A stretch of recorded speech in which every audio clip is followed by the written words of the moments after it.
নমস্কার। আমি হুগলি লোকসভা কেন্দ্রের একজন বাসিন্দা এবং একজন শিক্ষক। শিক্ষক হিসেবে এবারের যে সপ্তদশ নির্বাচন, সেই নির্বাচনকে সামনে রেখে আমার যে ভাবনা এবং আপনাদের কাছে সেই ভাবনার নিরিখে দু এক কথা আবেদন হিসেবে আমি রাখতে চাই। চিত্ত যেথা ভয়শূন্য, উচ্চ যেথা শির, জ্ঞান যেথা মুক্ত।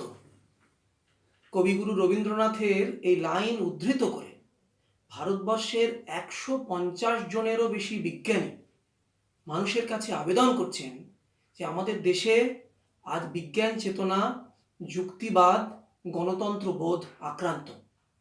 আমাদের দেশের স্বনামধন্য সিনেমা এবং থিয়েটারের ৮৫০ জনেরও বেশি মানুষ এবং শিক্ষা এবং বুদ্ধিজীবী জগতের ২১০ জনেরও বেশি মানুষ পৃথক পৃথকভাবে আরও দুটো আবেদনপত্র জারি করেছেন।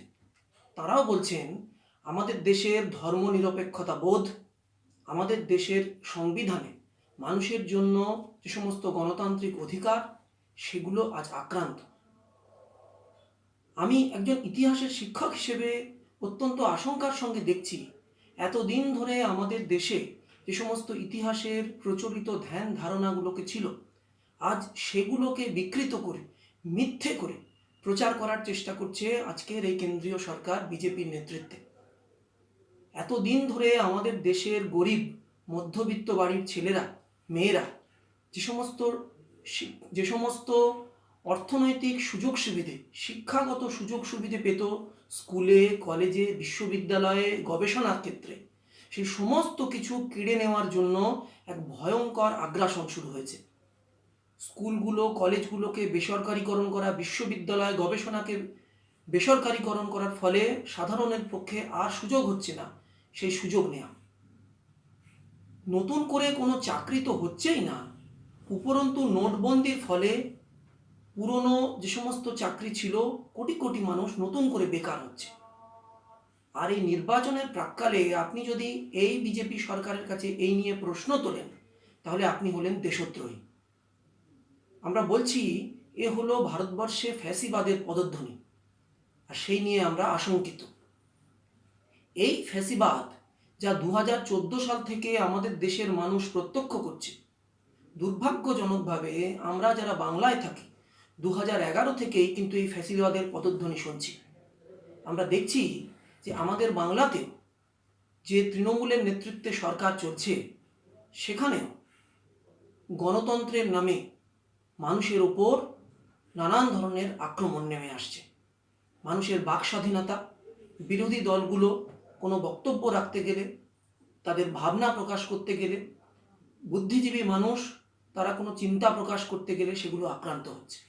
এখানে শিক্ষাঙ্গন আক্রান্ত, স্কুল, কলেজ, বিশ্ববিদ্যালয়ের ক্যাম্পাস আক্রান্ত, ক্যাম্পাসের ভেতরে শিক্ষক আক্রান্ত, ক্যাম্পাসের ভেতরে ছাত্র আক্রান্ত। ফিজ স্কুল, কলেজ, বিশ্ববিদ্যালয়ে ভর্তির ক্ষেত্রে প্রচুর বাড়ানো হয়েছে। তার সঙ্গে হচ্ছে কলেজে, বিশ্ববিদ্যালয়ে ভর্তির ক্ষেত্রে অভিযোগ উঠছে বারবার যে এখানে ঘুষ না দিলে নাকি ভর্তি হওয়ার সুযোগ পাওয়া যাচ্ছে না। আর আমরা কি দেখছি? আমরা দেখছি যে চাকরির যে পরীক্ষা, পিএসসি, এসএসসি, টেট, এই সমস্ত চাকরির পরীক্ষা আজকে হয় বন্ধ, যদি বা মাঝে মধ্যে কখনো হচ্ছে তার নিয়োগ নেই। যদি নিয়োগের ন্যূনতম সুযোগ তৈরি হচ্ছে, তাহলে ফেলো করি মাখো তেল, না হলে আপনার চাকরি হবে না। এই একটা ভয়ঙ্কর পরিবেশের মধ্যে আমাদের দেশের, আমাদের রাজ্যের ছাত্রছাত্রীদের, যুব সমাজের ভবিষ্যৎ একেবারেই অন্ধকার। এই অন্ধকার পরিস্থিতিতে আমাদের দেশের গণতন্ত্র আক্রান্ত, আমাদের রাজ্যের সাংবিধানিক সুযোগ সুবিধেগুলো আক্রান্ত, আক্রান্ত হচ্ছে শিক্ষার অঙ্গন, আক্রান্ত হচ্ছে সিনেমা, আক্রান্ত হচ্ছে থিয়েটার, আক্রান্ত স্বাধীন চিন্তা। সমগ্র ক্ষেত্রে আক্রমণ নেমে আসছে। ছাত্র সমাজ, যুব সমাজ আজ দিশেহারা। আমরা বলছি এই মুহূর্তে দাঁড়িয়ে একমাত্র বামপন্থীদের কাছে আমরা দেখতে পাচ্ছি যে তারা কিন্তু এই সময়ের মধ্যে দাঁড়িয়ে গরিব মানুষ, মধ্যবিত্ত মানুষের জন্য, কৃষক, শ্রমিকদের জন্য রাস্তায় দাঁড়িয়েছে। তারা আন্দোলন করছে। যারা এই এসএসসি কর্মপ্রার্থী, যারা এসএসসির জন্য দীর্ঘদিন ধরে 29 দিন ধরে অনশন করে চাকরির জন্য অনশন করে বসে আছেন কলকাতার রাজপথে, তাদের পাশে দাঁড়াচ্ছেন। সামগ্রিকভাবে বেকার যুবক থেকে শুরু করে শ্রমিক, কৃষক সকলের পাশে দাঁড়িয়ে লড়াই আন্দোলন করছেন এই বামপন্থী বামপন্থী বিভিন্ন সংগঠনের মানুষজন। আমরা দেখছি যে গত 5 বছরে পশ্চিমবঙ্গ থেকে বামপন্থীদের মাত্র 2জন সাংসদ দিল্লির পার্লামেন্টে গিয়েছেন, কিন্তু এই 2জন সাংসদই পার্লামেন্টে বিতর্কে অংশগ্রহণ, প্রশ্নোত্তরের মধ্যে দিয়ে সাধারণের দাবি বারবার তুলে ধরেছে। শুধু বারবার নয়, পরিসংখ্যান বলছে সবচেয়ে বেশি সোচ্চার হয়েছে তারাই।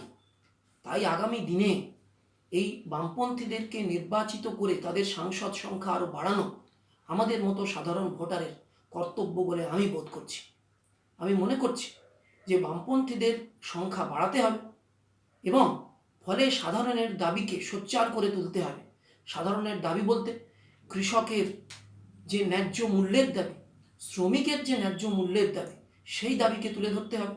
দাবিকে তুলে ধরতে হবে ছাত্র যুব সমাজের যে ভয়ঙ্কর বিপদ, সেই বিপদ থেকে রক্ষা করার দাবি তুলে ধরতে হবে। আর আমাদের দেশের সাংবিধানিক প্রতিষ্ঠান, বাকস্বাধীনতা, গণতন্ত্র, এই যে দাবিগুলো, সেই দাবিগুলোকে তুলে ধরতে হবে, রক্ষা করতে হবে। তাই আমার অনুরোধ, আমাদের এই হুগলি কেন্দ্রে, আমাদের এই অঞ্চলে অনেক প্রার্থী দাঁড়িয়েছেন, কিন্তু সবচেয়ে যোগ্য প্রার্থী, গরিব মানুষের প্রার্থী হিসেবে বামপন্থী সিপিআইএম প্রার্থী প্রদীপ সাহা, তাকে জয়ী করার আমি আবেদন জানাচ্ছি যে ফেরাতে বাংলার হাল, ফেরাতে ভারতের হাল জেতান লাল প্রার্থীদেরই।